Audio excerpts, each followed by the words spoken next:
a warm welcome to everyone to this session today, Craft Collections with Refugees. Meet the incredible suppliers behind the UN's refugee fashion initiative, Made 51, and learn how you can source to transform lives. In this session, we're going to hear from the refugees themselves, as well as brands that have created successful product ranges and how they've done it.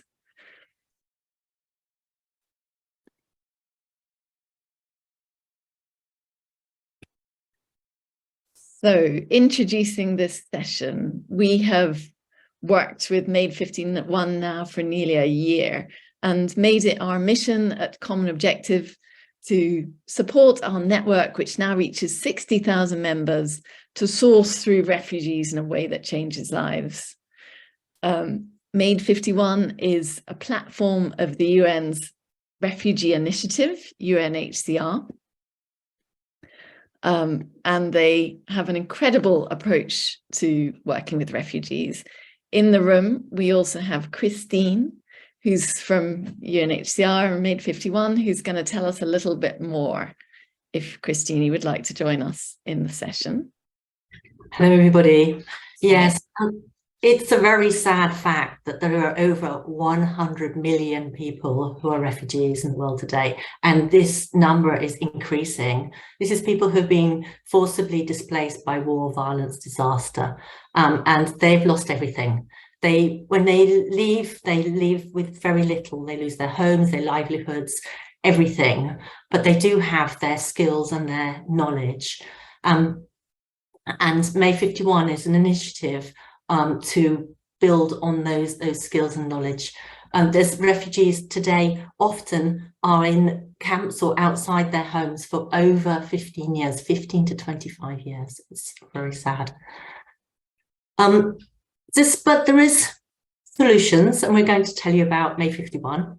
So it's an initiative of UNHCR. It's a global brand and producing home decor and accessories. It's based on artisanal work, and it's a solution to the refugee crisis.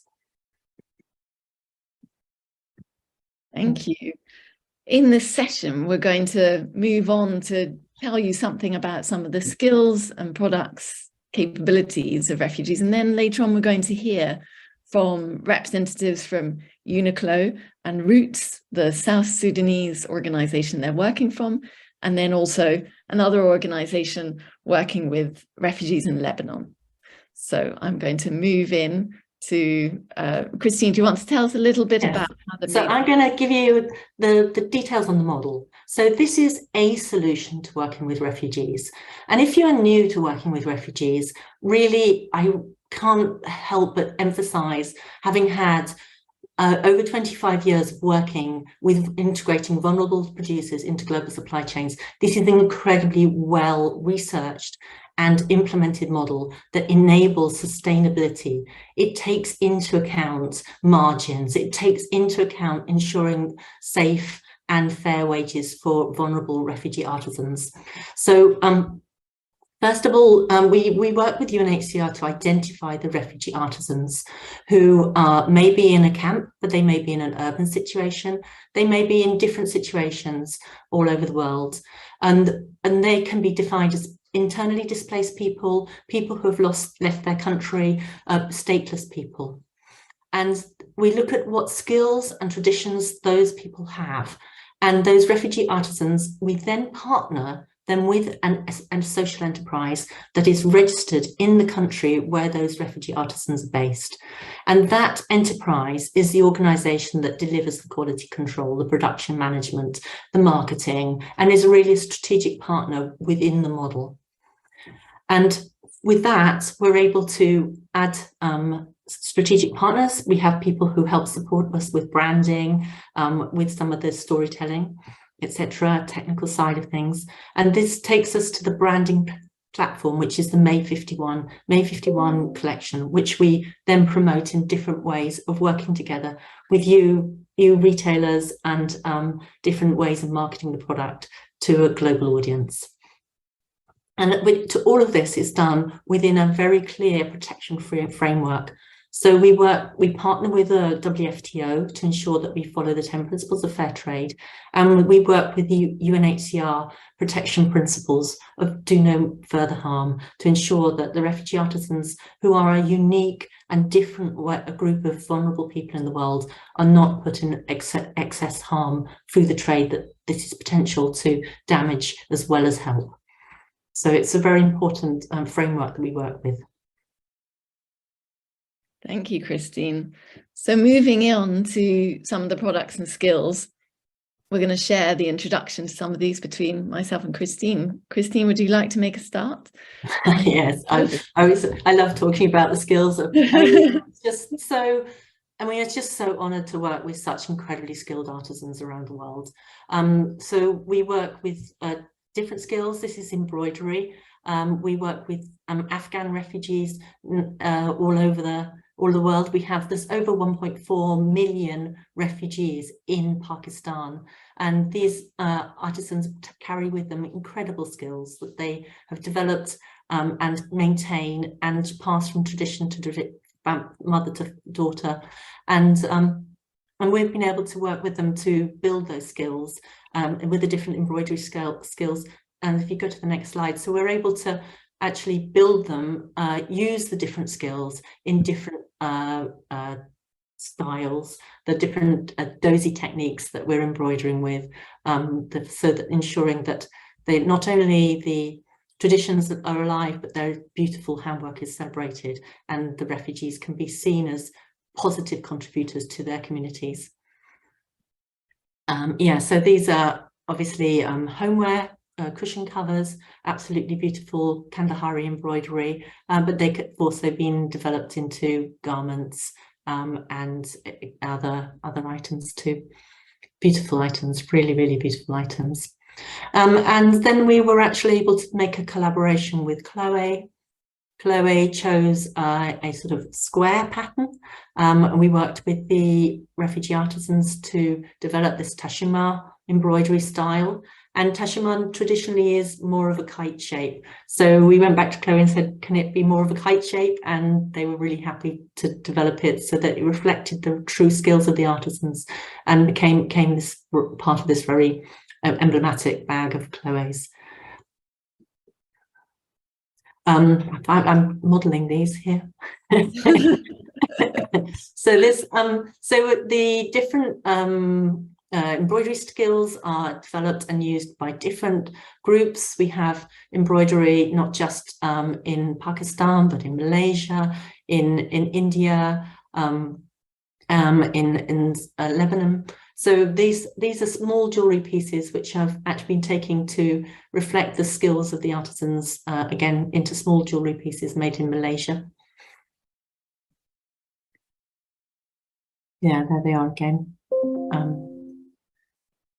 And then we have Syrian refugees. So Syrian refugees in Jordan and Lebanon working on beautiful embroidery, again, high quality products.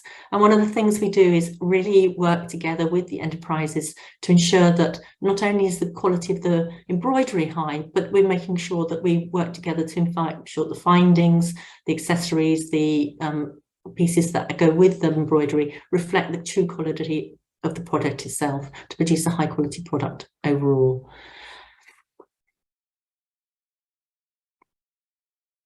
Then I'm going to hand over to you, Tamsin. Thank you. So moving on to beadwork, and we're going to hear about this in depth from Uniqlo and from one of the local social enterprises that Made 51 works with in South Sudan, Roots.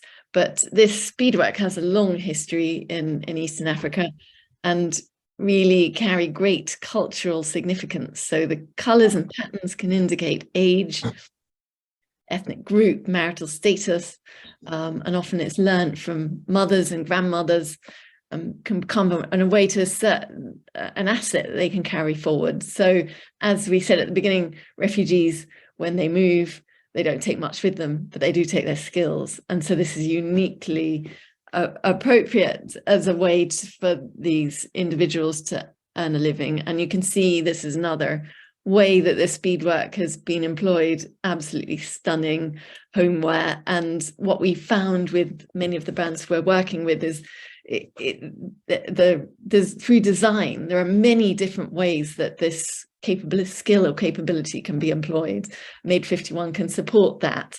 So it's not just about sticking to particular styles.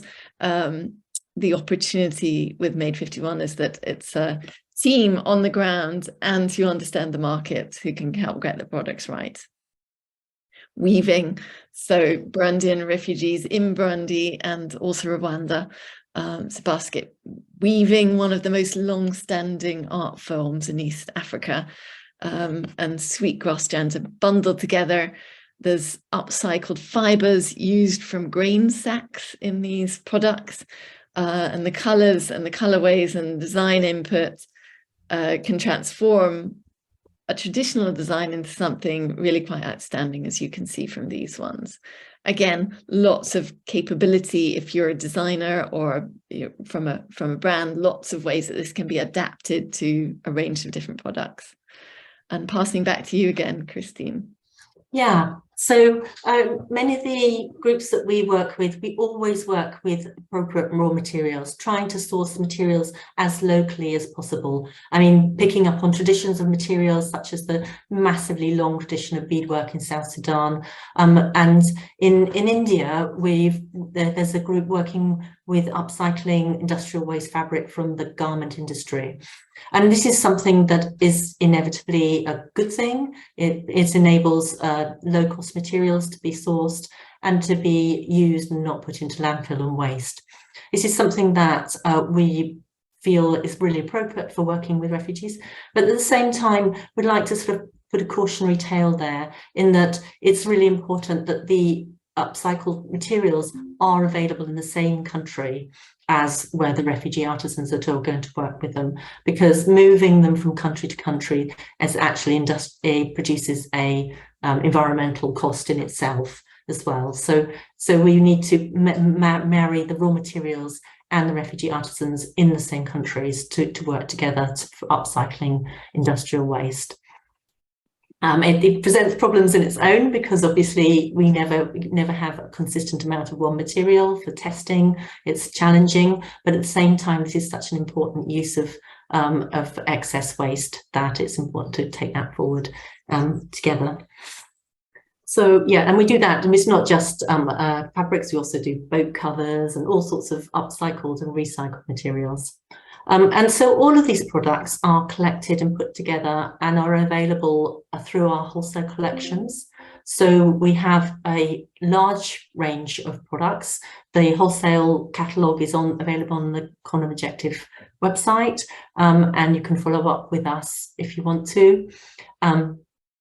And you can also connect with the enterprises and work with them to develop products. So we've got a Made 51 hub on Co now.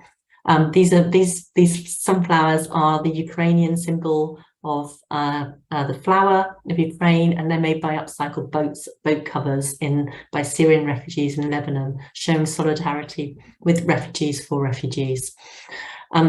So we do develop these specialist ranges, the special collections we call them. We've got so these are the solidarity sunflowers, and then we have pieces that we develop around parts of the year. So do contact us if you want those standard pieces. This is the holiday collection. It's also behind me here, which is a range that we try and represent all the different refugee artisan groups that we work with around the world. And bring them together in one range that can be marketed and with great storytelling. We're good on the storytelling. It's important that we reframe refugees as positive contributors to their communities. Yeah, so that's important for us. I'm going to hand you over, Tamsin. Thank you, Christine. Just before we go into hearing from Uniqlo and Roots, who are going to tell us a bit about the work on the ground and how it happens, I want to let you know how you can get answers. We've got some questions coming through. Christine mentioned there's a Made 51 hub. You can find this presentation that we're looking at now in it. So in the Connect section, if you just look at Made 51 hub, you'll find quite a lot of information. Here's the slideshow we're looking at now. You can find information about why it's an opportunity. You can find the wholesale collections here. Here you can download catalogs there. You can find details of the case study. So feel free to browse around that. And I'm going to go back to our presentation here and move into hearing a little bit from Uniqlo. So we have in the room, if you'll just give me 1 second. Malish Godfrey from Roots in South Sudan, along with a Roots artisan who's joining him, and Marie Ledoux from Uniqlo. Welcome to the session. Malish, I'm going to start with you. Please, can you tell us a little bit about Roots and the refugees that you work with? What and the challenges they face? Okay, thank you so much for inviting me. Can you hear me well? Perfectly, loud and clear. Great, thank you so much. The Roots was founded in 2009 by a lady called Agnès Diawad. When she founded the Roots, I think she has a 3 mission in her head that she wants to bring to the Roots project and to the world. One is economic, social, and cultural empowerment of the women. 2 is preservation of culture, that's South Sudan culture. And then 3 is building resilience committee through culture diversity. In South Sudan, in the history of South Sudan, we have been having civil wars almost throughout our generations. That's in the 90s, there were civil wars, and then in 2013, and also in 2016. And that alone has displaced many South Sudanese all over the world. And then when she found the Roots project, I think her objective was basically to empower the women, the vulnerable women here in South Sudan.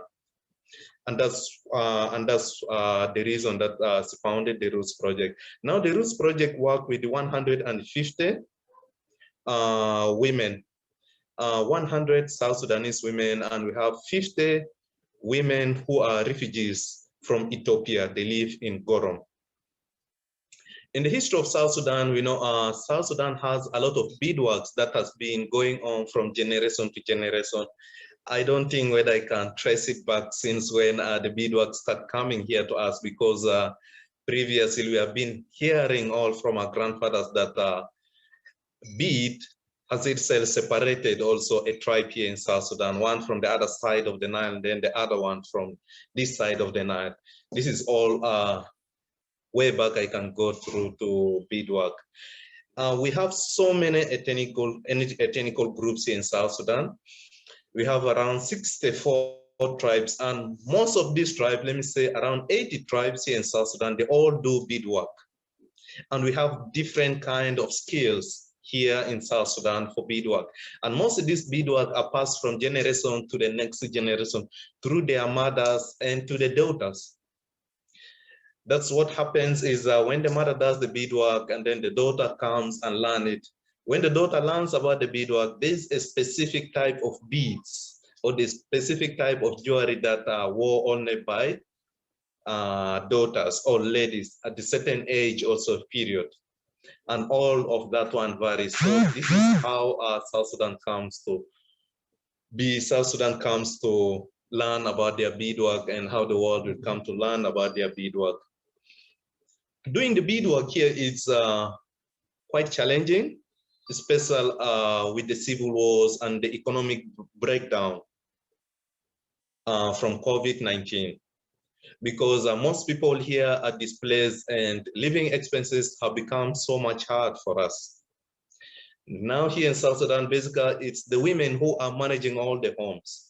From time to time, they're running here. You'll find them in the market. You'll find them in any type of business that they can do to earn money for themselves. And then when Made 51 comes in, Made 51 came like a savior to the Roots Project and all to the women who are working the beadwork, because Made 51 was able to lift us up, starting from our beading skills to the bead type that that now we are using, and now to the marketing part. That one, Made 51 is like a savior that have rescued many women, including even me, man, out of poverty. Because through Made 51, we are unable now, our bidding skill has improved so much. We are able now to do bidding in a large quantity. Before, bidding was just done as small and a communal thing. It was not in a large quantity. But now Made 51 has made us realize that our skills can go outside of South Sudan, and most people can benefit from it. Now the women have become so much engaged in beadwork, especially when there's orders from Made 51, because through these orders, they are able to provide food on the table for themselves. When we talk about the women, I also mentioned about the refugees. Now UNHCR doesn't provide much for the women. They are getting, I think, around $7 or $8 per person for the whole month, which it doesn't sustain the family, or which it doesn't sustain somebody for the whole month. But now, with the beadwork, people are happy. People are really happy because they will know that my next food will be on the table for me. So this has encouraged the women so much that they will love to continue and do more of the beadwork. That's if Made 51 can find enough market for their products. And also, they are also willing to learn more skills like contemporary beadings, any other type of beading that will come their way, because they believe that with this small skill that they got from their mothers and grandmothers, now they are able to earn an income from it.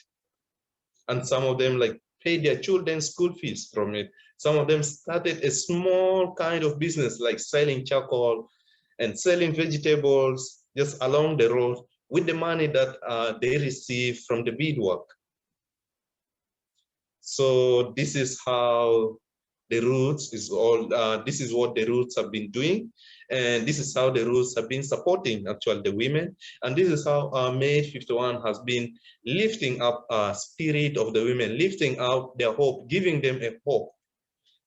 So thank you so much. I also have Nyana Chek with me.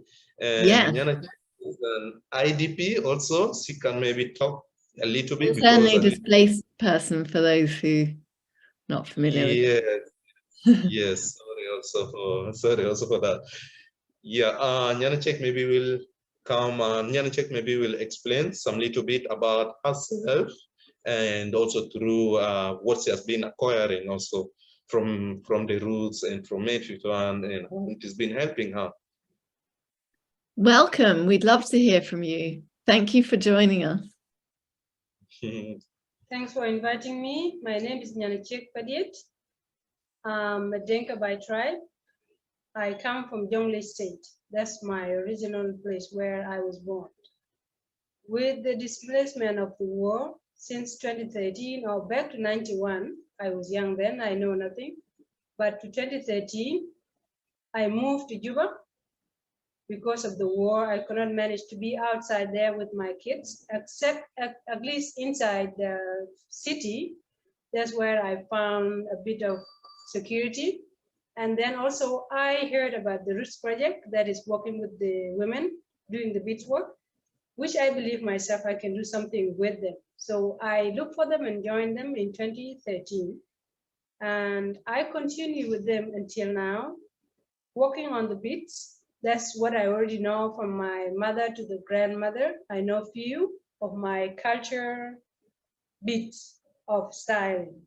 With us in South Sudan, as my late said earlier, we are a different tribe and we wear beads. Most of the tribe of the people in South Sudan wear beads, but different style from different ages.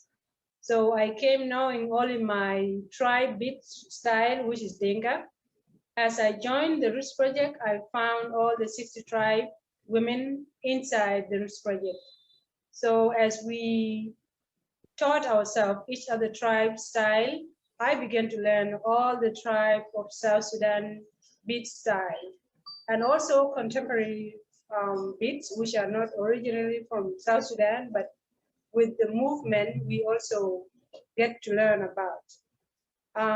With the beat work, that's my job that I do here in Juba. I have nothing else to do. Back to the lady who founded the Roots Project, most of us are women, except Malish himself, or maybe just like 2 men in the whole organization.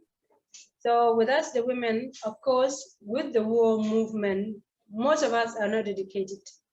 And as we come here, we do have nothing to do other places like other offices because of the certificates. But with the Roots Project, we managed to maintain our life and also look after our families. As Malay said earlier, it's also difficult for the people who have certificates because the jobs are not really a very rare found. So with us, the Roots Project women, we found it with say that we're lucky and thankful to the Roots Project for bringing us together. And it's also good to be around other colleagues and especially women by themselves. As we come from home by all this financial problem and the war movement and the lack of so many things in life, we come upset. But the more we come together, we discuss about our problem and give ourselves some counseling and laughed, and the day passed. And hoping tomorrow we'll get something from our work, knowing that this is what we can do and I can do myself to make something or to earn a living while I'm in Juba. Not knowing when I'm going to leave Juba because also the insecurity is still around the country. And I'm thankful to the May 51 for helping us. As Malay said earlier, we have no marketing here much, it's not that much.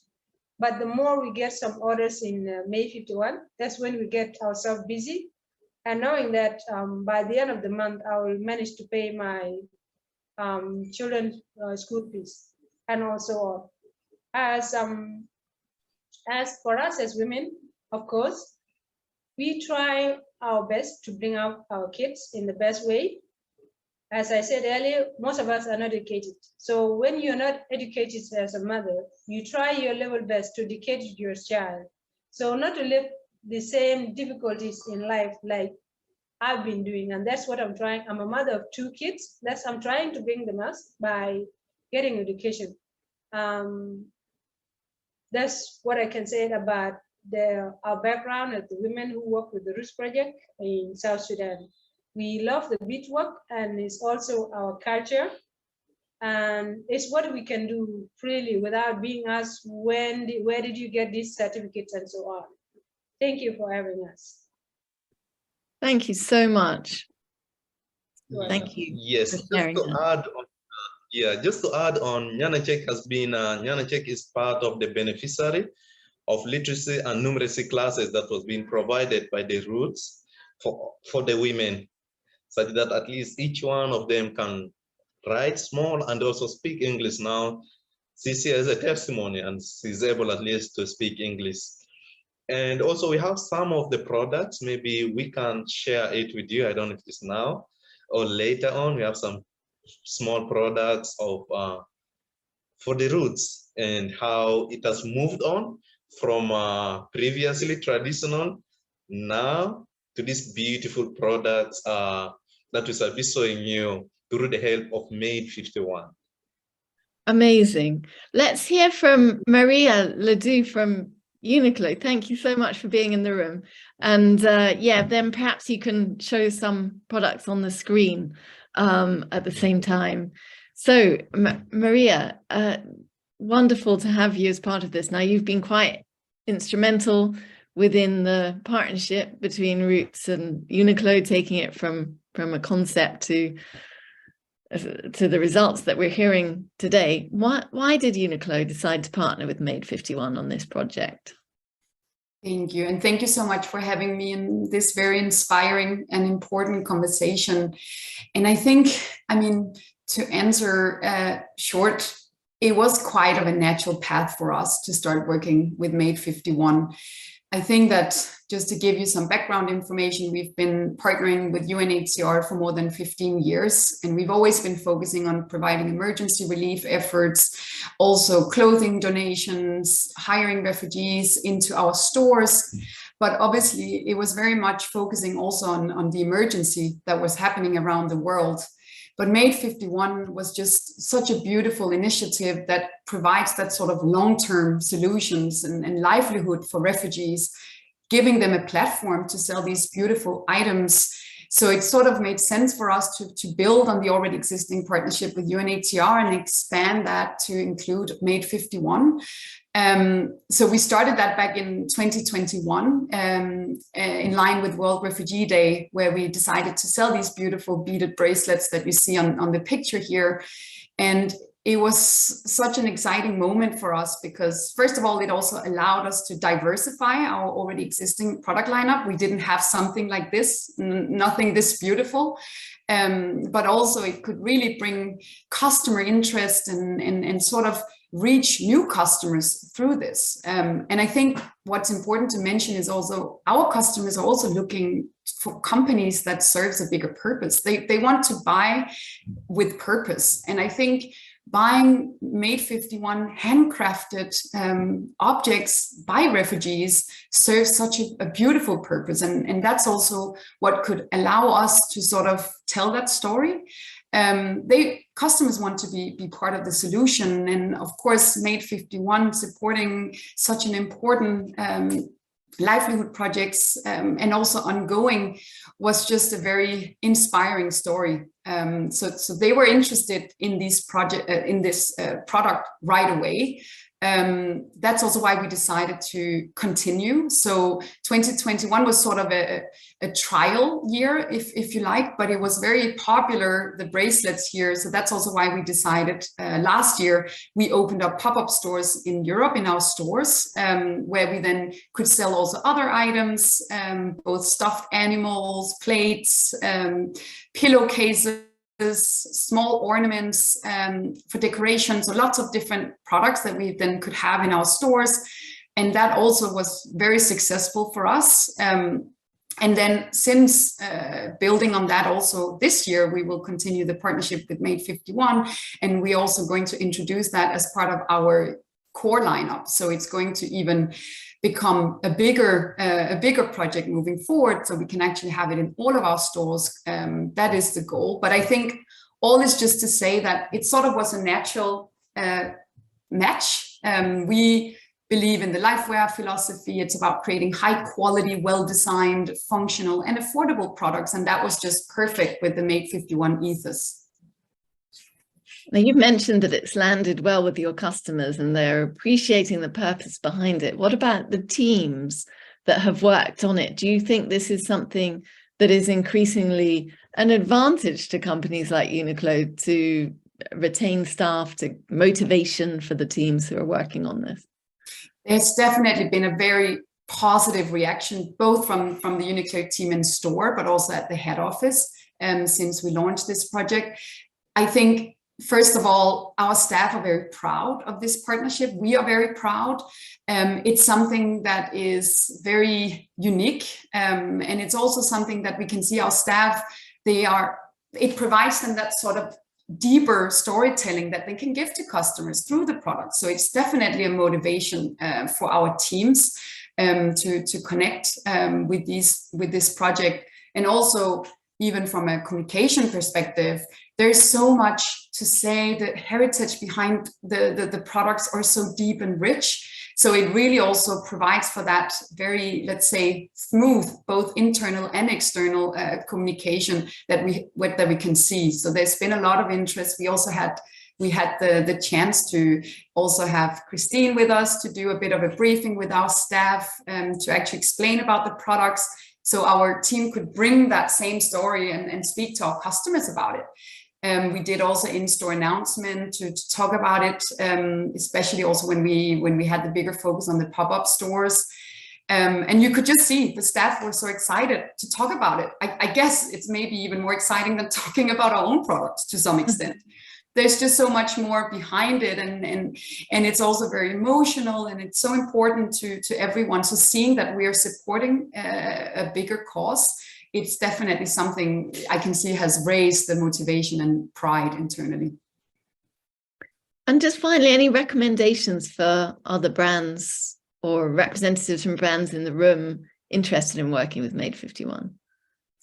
I think it's definitely a good opportunity to also think about, for example, how can other companies get involved to serve this bigger purpose. It can be a way of diversifying the existing product offering, can also be a way to sort of provide that unique selling point. I think that what we saw is, especially both for World Refugee Day, but also leading up to Christmas, was a very good time to have additional products to sell. For example, in the Christmas period, I think many customers are looking for something that might have serve some deeper purpose. And it was a really good emotional time to sell some of these Christmas ornaments. Also having some lower price products, of course, was easier for us to sell. Actually, our sell-through was already at 75% in the first month of launch. So just to say, we didn't, of course, we promoted it ourselves, but the product also sold itself. I think the packaging and the storytelling on the packaging itself speaks very strongly to each of the items. But I think it was also just a way to get our team members involved and feel really encouraged. Having this training session beforehand was also very valuable. And I think that we've been able to sort of drive the awareness through this partnership, working with such an important partner, to also help elevate our mission. So I think that sort of joint partnership can only make that stronger. So I would definitely recommend for other companies or organizations to get involved. It's definitely something that we want to continue from this year and onwards. Thank you so much, Maria. Malish, do you want to take 2 minutes to show some of the products that you were mentioning have developed? Yes. Well, I'm going to start from the calabash. I have this calabash here. This is from the Anyuang community, Ethiopia, from the women refugees. So what they're making is, before it used to be like a vessel just for keeping out milk, and from there they just beat it around. But when Made 51 came, they told us no, if we just do it like as a traditional one, like a vessel, and just it is all the inside part cannot be used. It carry no value, and people will buy, but it will not be of use for them. So what they do is they advise us. So now we have to use some few colors, that's like white and black and maybe some hue of red, and just cut it also halfway, such that somebody can easily buy the product and keep it at home, maybe on the table or is in the office, and can use it for some other few items that they can keep inside, so that at least it can carry value and people will buy that. The other thing is the bottles. We used to have bottles. They used just to be the bottles, and then because we use the recycled bottle, so it's just like this, and then they beat it, and just that is it, and then we keep it there at our shop. And sometimes people come and they don't buy it. But what again Made 51 has encouraged us is just to cut the bottle maybe into half and beat it around, so that somebody can buy it and just keep it on the table, or else they can use it for home decor and keep some flowers inside. And people have been loving it and they keep buying it so much. And then also from the idea of the calabash, they have also encouraged us to make baskets. We don't have these baskets in our tradition, but now with the help of Made 51, the team, they really help us, and they encourage us to make these baskets through bidding, also from the idea of the calabash. And people love the basket so much. this is some few products that maybe I can show you. Thank you for your Thank time. you so much. It's really good to see it in physical, because I think in this room we've got lots of designers. I think what this illustrates is little changes, ideas, knowledge of what the market's looking for can be quite transformative in relation to what it means for sales and resulting impact. So thank you so much. Thank you all. Fascinating. And I hope to hear more. So little preview of something we're about to launch on Co there. But I'm now going to move on to our next speakers from Rim and Roll, and Christine is going to host our session just now with Rula Borsali, who's the founder of Rim and Roll, and Bushra Rabakir, who's master artisan. So handing over to you, Christine, and welcoming those speakers into the room.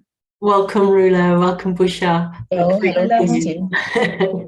Wonderful to see you there. So we're going to talk about something. We're going flying over to Lebanon now, where Rula, who is the founder of Rim and Roll, has been working extensively with the Syrian refugees to make absolutely beautiful products. So Rula, tell us a bit about Rim and Roll and the refugees that you work with and the challenges you have, and how you work with refugees.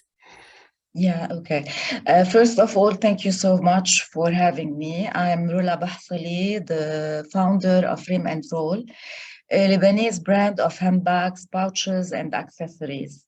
Rim and Roll is a social enterprise created in 2014 in the heart of Beirut City, with the mission to empower women from disadvantaged community and to preserve the ancient art of embroidery by creating contemporary design and goods with a modern twist.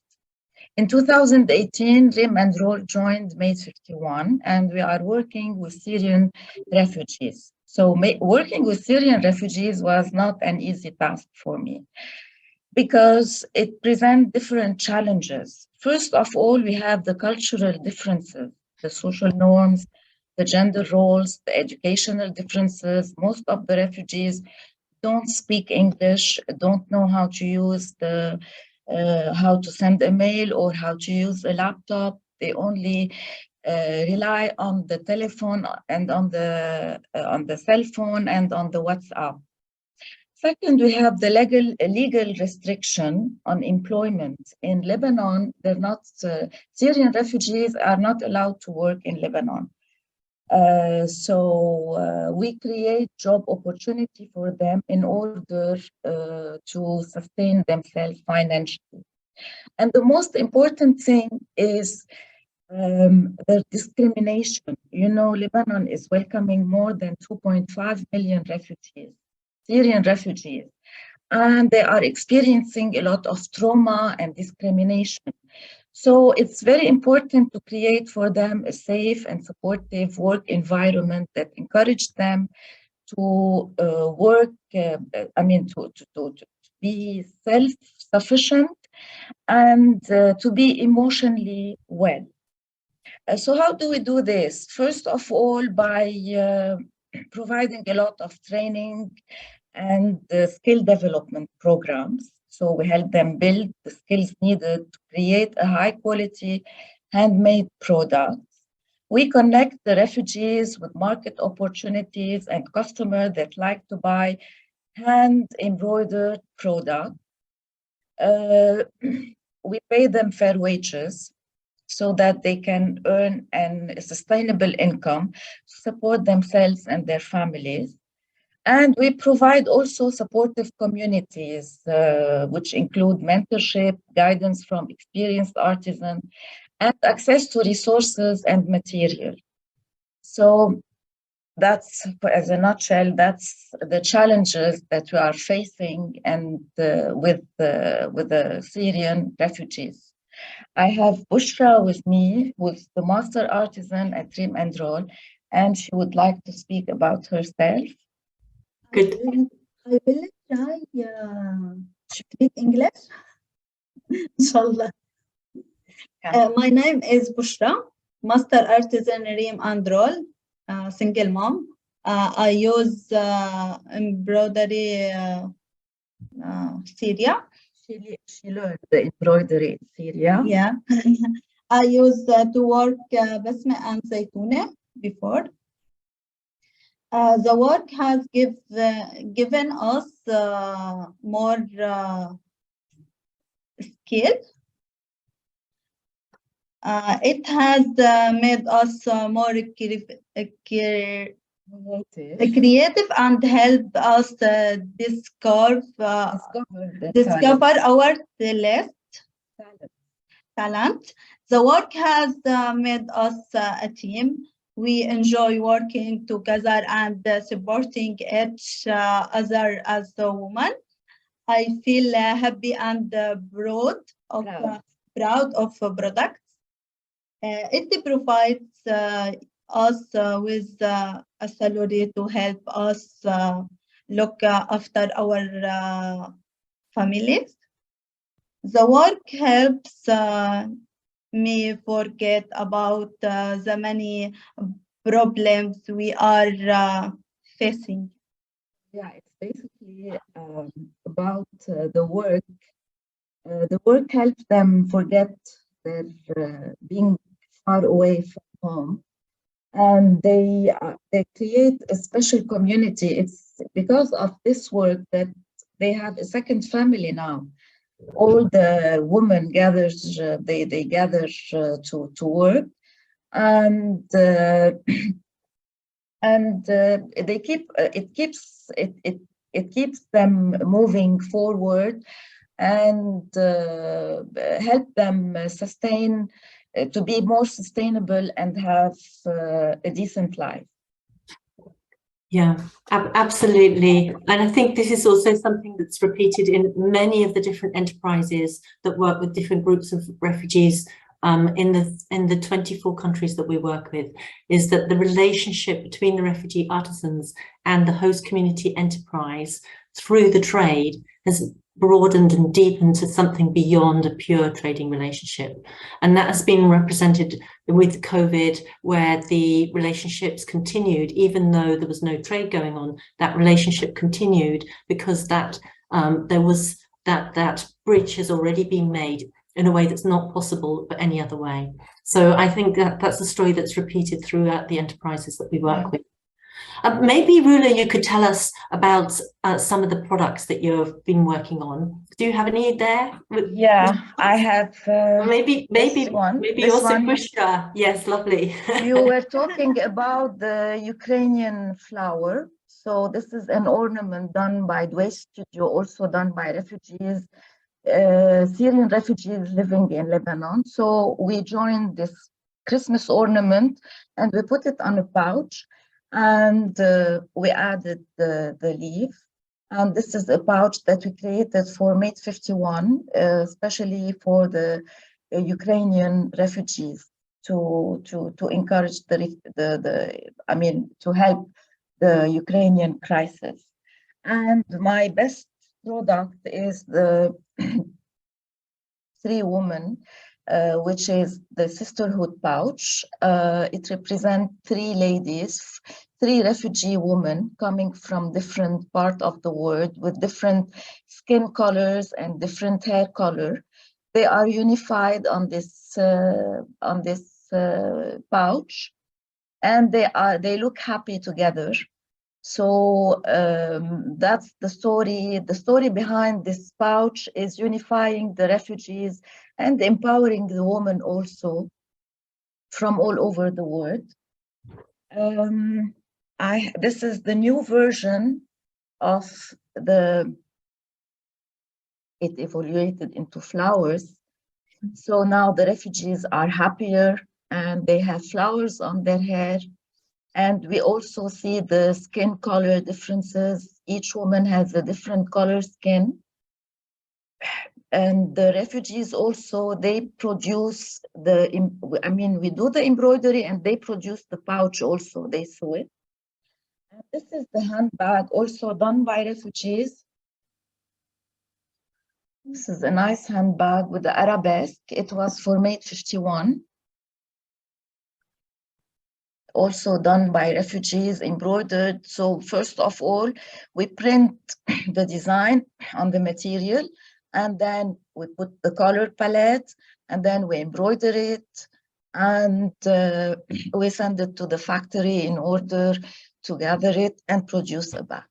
That's it. So, and now we are producing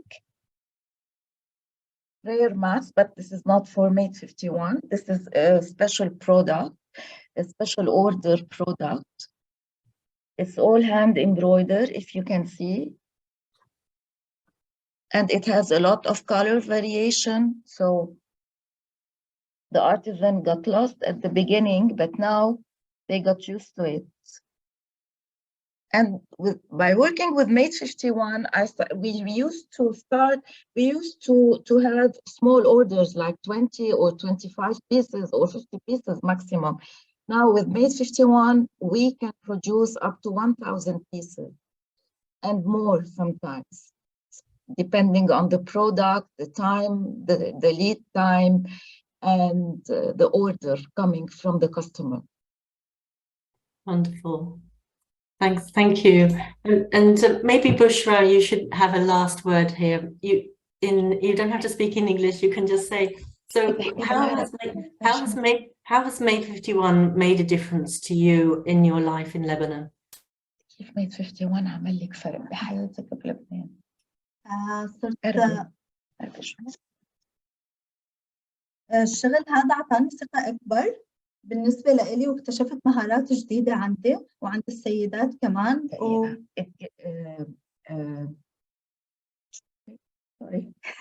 الشغل كان عم يعطيني ثقة وعم اكتشف مهارات. The work gave her self-confidence, and she's discovering new skills that she didn't know about. I mean, by working with women, she discovered new skills from different persons. وكان عم بيساعدنا إنه نكون مجتمعين مع بعض وعم بنساند بعض بنفس الوقت، ونحن كلنا لاجئات سوريات. It created a small community from Syrian refugees working together, sharing stories together, and sharing experiences also all together. وكيف نعمل كفريق واحد. And they learned how to be a team. وكنت عم بشعر بالفخر والسعادة وقت اللي كنا عم يطلع المنتج، كيف عم يطلع من إيدينا، وهذا الشيء يعني مو بس نحن لاجئ سوري، لا هن عم يطلعوا من إيديهم فن. She felt very proud when producing the product, and when the final product was born, she was really proud of herself and all the artisan working in it. And especially that she knew that it's going to send to big brands and worldwide. وهذا الشغل كان عم بيأمن لي القيمة المادية اللي هي فيني ساعد عائلتي فيها. So it gives her also a good fair wage that helps her live in a decent way and help her family also, since they're getting small funds from the UNHCR. And they're not allowed to work in Lebanon. So this work is helping her a lot to stay sustainable financially. Wonderful. وقت لما نكون عم نشتغل بنكون بعدين كليا عن المشاكل اللي نحن عم نمر فيها، سواء هون ولا بسوريا بعيدا عن الوطن. So while working, this work helps her forget about her about being away from home and about all the daily struggles they are going through. Since they're facing a lot of struggles, whether thinking about their country or whether living in Lebanon also, they are facing a lot of difficulties and struggles. And she thanks God that despite all the difficulties we are going through, we still have work to do, and we still have orders coming. Wonderful. Thank you so much, Bushra. Your words are so important to us to understand the complexity of the life as a refugee artisan. So yeah, I'm going to pass back to, thank you so much, Rula. Thank you so much, Bushra. It's really interesting. And I'm going to pass back to Tenzin because I think we've got a few minutes left now. Thank you. Yes. So how can you get involved? Well, 3 ways. Wholesale Made 51 products. So you saw the wholesale opportunities. We have wholesale catalogs on Co. And I'll take you again to where you can find this slideshow and all the links so that you can access these. You can create a collection with Made 51. So as you saw with Chloe and Uniqlo, Made 51 is working with brands.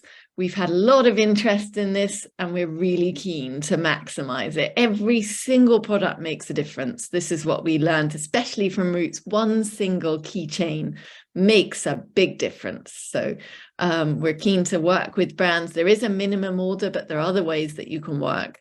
And then become a strategic partner. So Uniqlo is a strategic partner. They support Made 51, not just through the products, but through pop-ups in the store and a range of other ways.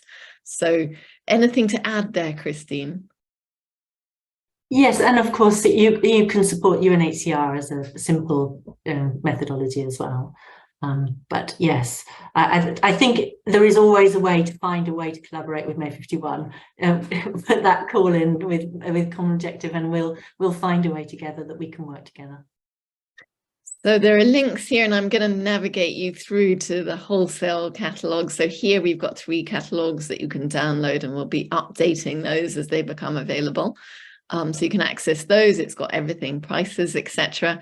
And if I click here, you can see I will go back to the hub. So this is the Made 51 hub on Co, where you can find everything. We're always adding things. You can find more information on the Made 51 social enterprise partners, some of which we've heard from. They have profiles on Co. You can see their products.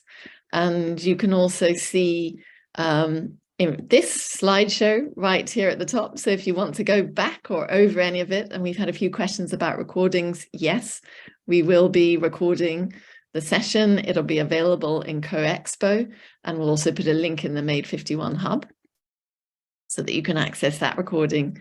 And in here we have a link right up here. So if you want to schedule a call, we have a Calendly session. If you'd like to think about the ways that you would like to produce products, or you have questions, feel free to do that.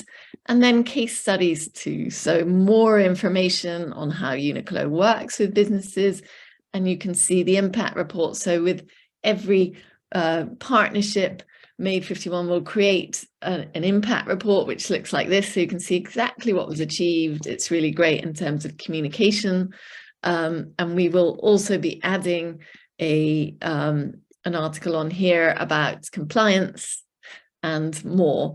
If you're not already a member of Co, join the site. It takes you about 2 minutes and you'll be on the mailing list. So you'll get updates and access to anything new that's launched. And just to mention that on Co, we do have a lot of other content that may be relevant if you're interested in people and social issues. We've just launched the Living Wage Hub. You can take a training, a short training, 1-click sign up, and you get a series of emails through your mailbox. At the end of the training, complete a small quiz and you'll have a stamp, a credit stamp, so that you can say completed and done. And if you have a business profile on Co, like some of the ones we were looking at in the Made 51 hub, you can create a business profile for free. If you don't have one, the whole purpose of Co is to connect people up and get connections happening that change lives. But if you do the training as a business on Co, you can then showcase that on the business profile and it boosts the ranking. So the business profiles that are gaining high ranking on Co are really benefiting through increased traffic, through increased views and customers. And we're looking for ways to do that for the businesses that are really changing lives, like those we've heard from today. So thank you. Thanks to all our speakers. Thank you to Christine. Any final words from you, Christine, before we wrap up? No, but yes, no, thanks for hosting this, and thank you for our beautiful participants. And really, I think hearing from participants such as that really makes me realise why I do the job I do. And yeah, I'm just, everybody who wants to join that journey, do get in contact. Very inspiring. This is fashion done well. Thank you all. Look forward to connecting you at the next one. We will be having Expo events throughout the year. planning one on innovation and circularity coming up. Again, if you're not on the mailing list, just jump onto Co and you'll be automatically receiving updates. Thanks again. Thanks all.